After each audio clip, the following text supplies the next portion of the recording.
네, 오늘은 6월 28일 화요일입니다. 본문은 시편 84편 1절에서 12절, 제목은 눈물 골짜기를 지날 때. 만군의 여호와여, 주의 장막이 어찌 그리 사랑스러운지요. 내 영혼이 여호와의 궁정을 사모하여 쇠약하며 내 마음과 육체가 살아계시는 하나님께 부르짖나이다. 나의 왕 나의 하나님, 만군의 여호와여, 주의 제단에서 참새도 제 집을 얻고 제비도 새끼 둘 보금자리를 얻었나이다. 주의 집에 사는 자들은 복이 있나니 그들이 항상 주를 찬송하리이다. 주께 힘을 얻고 그 마음에 시온의 대로가 있는 자는 복이 있나이다. 그들이 눈물 골짜기로 지나갈 때에 그곳에 많은 샘이 있을 것이며 이른 비가 복을 채워주나이다.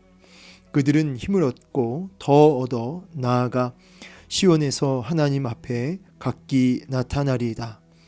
만군의 하나님 여호와여, 내 기도를 들으소서. 야곱의 하나님이여, 귀를 기울이소서. 우리 방패이신 하나님이여, 주께서 기름 부으신 자의 얼굴을 살펴보옵소서. 주의 궁정에서의 한 날이 다른 곳에서의 첫날보다 나은즉 악인의 장막에 사는 것보다 내 하나님의 성전 문지기로 있는 것이 좋사오니, 여호와 하나님은 해요 방패이시라. 여호와께서 은혜와 영화를 주시며 정직하게 행하는 자에게 좋은 것을 아끼지 아니하실 것임이니이다. 만군의 여호와여, 주께 의지하는 자는 복이 있나이다. 아멘. 네, 오늘 본문을 통해서 또 우리에게 말씀하시는 주의 음성 듣고 순종하는 열매가 있기를 소망합니다. 오늘은 시편 84편이 되겠습니다. 한 절씩 빠르게 보면서 또 메시지를 같이 함께 나누기 원합니다. 만군의 여호와여, 주의 장막이 어찌 그리 사랑스러운지요. 내 영혼이 여호와의 궁정을 사모하여 쇠약하며 내 마음과 육체가 살아계신 하나님께 부르짖나이다. 자, 이제 1절에서 4절까지를 이제 묶을 수가 있는데, 1절에서 4절에서는 이제 하나님의 거처를 간절히 사모하는 그 시인의 고백을 이제 보게 됩니다.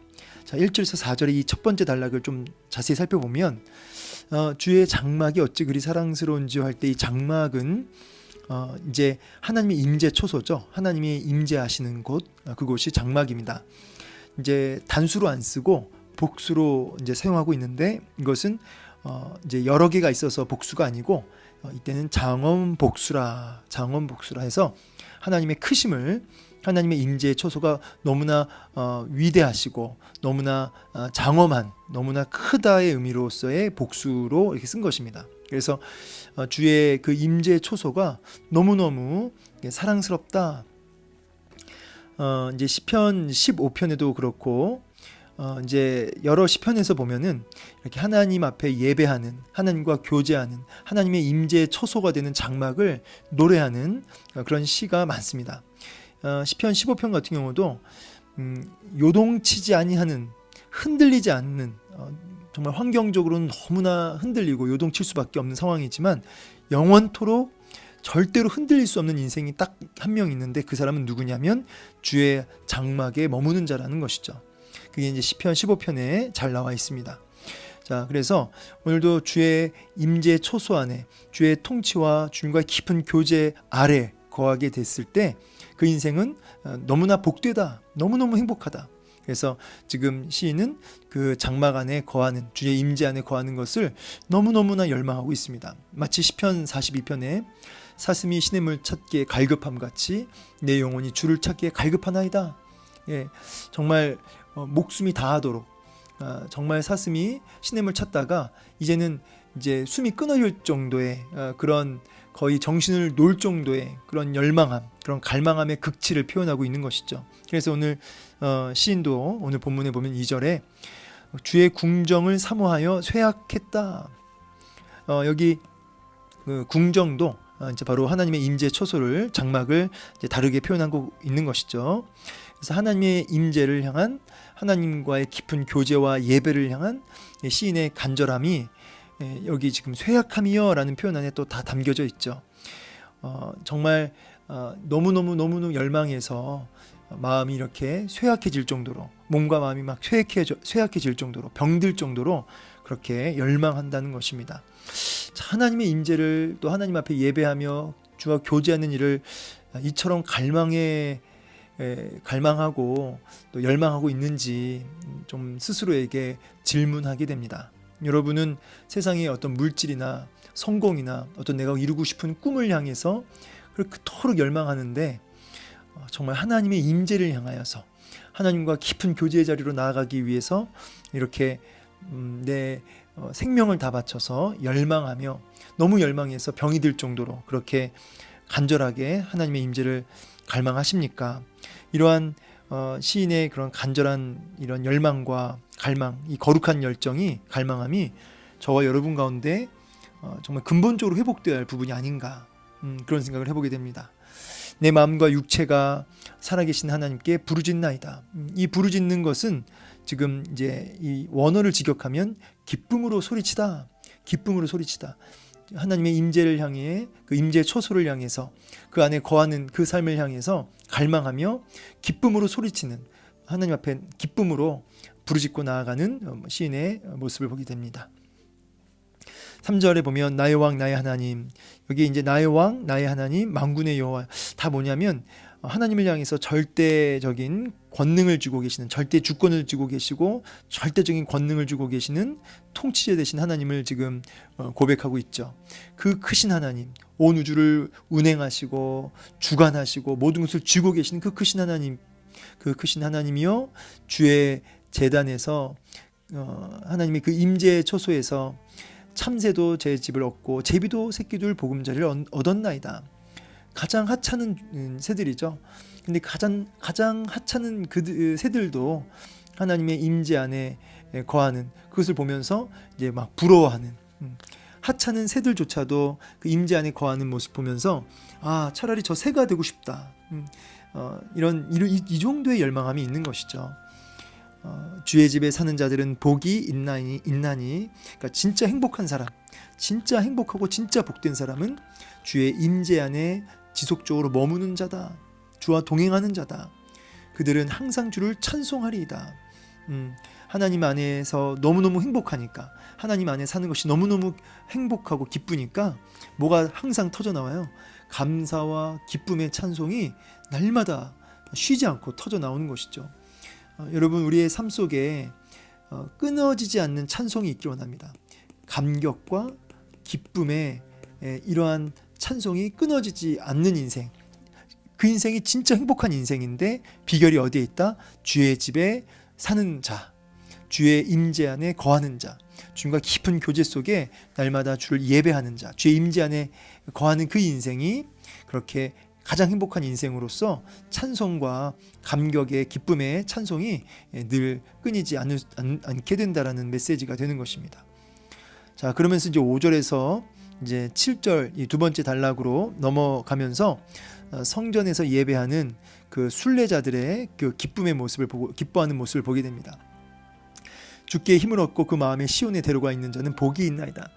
진짜 행복한 사람이 있는데 그 사람은 어떤 사람이냐면 날마다 힘을 얻는 사람이라는 거죠. 근데 그 힘을 누구한테 얻어요? 주님께 얻어요. 그러니까 주님께로부터 그 힘을 여기 힘을 얻고 그 마음에 시온에 데려가 있는 자는 복이 있다라고 했는데 요 6절이 그대로 7절과 연결이 돼요. 힘을 얻고 해서 끝나는 게 아니에요. 힘을 얻었는데 더 얻어요. 이거는 뭐냐면 계속해서 공급받는다는 거죠. 지속성. 그러니까 힘이 한 번 주어지고 끝나는 게 아니라 지치지 않도록 지속적으로 끊임없이 힘을 공급하시는 거죠. 은혜를 공급하시는 거죠. 그래서 주님께로부터 지속적으로 힘을 얻고 더 얻어서 계속 얻어서 그렇게 살아가니까 얼마나 행복해요. 근데 그렇게 날마다 주께 힘을 얻고 더 얻고 나아가는 인생을 자세히 들여다보니까 뭐가 있냐면 그 마음에 시온의 대로가 있는 거죠. 시온의 대로. 이제 하나님께로 나아가는 큰 길이 있다는 겁니다. 하나님께로 나아가는 큰 길. 근데 어디에 있대요? 마음에 있대요. 다른 데 있는 게 아니고요. 장소 어디 가야 있는 게 아니고 내 마음에 하나님께로 달려가는 큰 길이 있다는 거죠. 여러분 마음에 언제든지 하나님께로 달려갈 수 있는 대로가 있습니까? 예. 그 길이 있어야 된다는 거죠. 언제든지 얼마든지 하나님께로 달려가는 대로가 내 마음에 딱 있어서 거기서부터 날마다 그 힘을 얻고 또 얻어서 살아가니까 그 인생이 진짜 행복한 인생이다. 힘 빠질 일이 없는 인생이다. 그들은 또 어떤 특징이 있냐면 그렇게 날마다 시온의 대로가 그 마음에 있어서 날마다 하나님께 힘을 얻는 그 행복한 인생의 특징이 뭐냐면 눈물 골짜기로 지나갈 때가 있는데, 예, 그렇죠. 그 하나님 앞에 나아가면, 성전으로 나아갈 때는 이 눈물 골짜기가 이제 있다는 거죠. 이 눈물 골짜기, 뭐 이제 넘버링이 다 붙어 있는데 이제 바카라고, 여기 보면은 바카 골짜기라. 근데 이제 이게 이 바카라는 게 뭐냐, 뭐 이제 이런 여러 가지 의미가 있어요. 근데 이제 뭐 이 향이 나는 식물의 한 종류로 보기도 합니다. 어쨌든 이 여기서 얘기하고자 하는 요지는 뭐냐면 하나님 앞으로 나아가는 그 성전으로 나아가는 그 길목이 거칠고 물이 부족하고 힘들다는 것이죠. 근데 이 힘들고 거친 그야말로 눈물이 날 수밖에 없는 그런 눈물 골짜기를 지나가야 되는데, 근데 참 감사한 게 뭐냐면 그곳에 많은 샘이 예비되어 있다는 거죠. 그리고 그것만 끝나는 게 아니라 이른 비가 복을 채워주나이다. 이 이른 비라고 하는 거는 이제 10월 달과 11월 달에 내리는 비인데요. 이 비가 없으면은 경작을 할 수가 없습니다. 그러니까 정말 이건 이 이른 비라고 하는 거는 이제 그 은혜를 상징합니다. 은혜를. 하나님이 기가 막힌 비를, 은혜 그 때마침 부어져야 할 정말 그 결정적인 은혜를 이렇게 그때그때 부어 주신다는 거죠. 그래서 그렇게 복을 채워 주나이다. 여러분, 우리가 그 마음의 시온의 대로가 이제 하나님께로 나아가는, 언제든지 하나님께 나아가는 그 시온의 대로가 그 마음에 있을 땐요, 우리가 때로는 인생 길목에 맞닥뜨리게 되는 여러 가지 시련에 정말 가슴 아픈 눈물 골짜기가 있죠. 눈물 골짜기를 한 복판을 우리는 이렇게 잘 지나갑니다. 자주. 그래서 그때마다 눈물이 막 뚝뚝 흐르고 가슴이 무너져 내리고 그런 순간이 왜 없겠어요. 근데 그때마다 뭐가 예비되어 있냐면, 많은 샘이 예비되어 있습니다. 그때 넘어지지 말라고, 그때 기갈에 쓰러지지 말라고 기가 막힌 타이밍에 예비되어 있는 뭐가 있어요? 샘들이 있는 거죠. 아주 적재적소에 샘들이 탁 있어서 그 샘을 먹고 힘을 얻는 거죠. 또 거기다가 기가 막힌 타이밍에 뭘 부어주세요? 이른 비를 쏟아 부어주세요. 그렇게 채워주시는 그 행복. 그러니까 이 7절의 고백처럼 힘을 얻고 더 얻는 거죠. 힘을 얻었고 이제 힘이 또 빠지려니까 힘을 또 주시는 거죠. 그러니까 힘 빠질 일이 없는 이러한 인생. 자, 그들은 시온에서 하나님 앞에 각기 나타나리이다. 그래서 하나님 임재 안에 거하며 이 힘든 고달픈 순례의 길을 온전히 무사히 그렇게 완주하게 될 것입니다 라는 고백이죠. 하나님 앞에 각기 나타난다, 이 말은 하나님의 그 임재 앞으로 온전히 거하게 되는, 순례의 길을 무사히 승리하게 되는, 그래서 하나님의 그 보좌 앞으로 나아가게 되는 그런 일이 있을 것입니다. 자, 그러면서 이제 이어지는 이제 세 번째 단락에서는 이제 8절 9절인데요. 만군의 하나님 여호와여, 내 기도를 들으소서. 야곱의 하나님이여, 귀를 기울이소서. 이제 두 번 얘기하는데, 만군의 하나님은 크신 하나님을 얘기하죠. 야곱의 하나님은 언약의 하나님을 가리키는데, 아브라함, 이삭, 야곱의 하나님, 이건 이제 때로는 야곱의 하나님 이렇게 축약해서 얘기하는데, 언약의 하나님을 가리키는 거죠. 신실하신 하나님, 친근한 하나님, 또 동시에 너무나 크고 두려우신 하나님, 만왕의 왕, 만주의 주 하나님, 크신 하나님, 내 간절한 기도를 들어주소서. 그 기도가 다른 기도가 아니에요. 주의 임재 안에 살고 싶다는 거죠.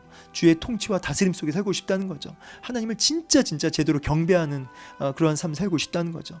좀 내 마음에도 시온의 대로가 확 열려서 하나님께 날마다 힘을 얻고 더 얻기를 갈망하는 그러한 기도를 하고 있는 것입니다. 근데 그거를 그냥 막연하게 하는 게 아니라 크신 하나님, 언약의 하나님, 신실하신 하나님의 그 속성을 붙들고, 하나님의 그 능력의 하나님과 그 크신 하나님과 신실하신 그 언약의 하나님의 그 속성을 붙들고 이러한 기도를 이제 확신 중에 간구하고 있는 겁니다. 9절, 우리 방패신 하나님이여, 주께서 기름 부으신 자의 얼굴을 살펴보옵소서.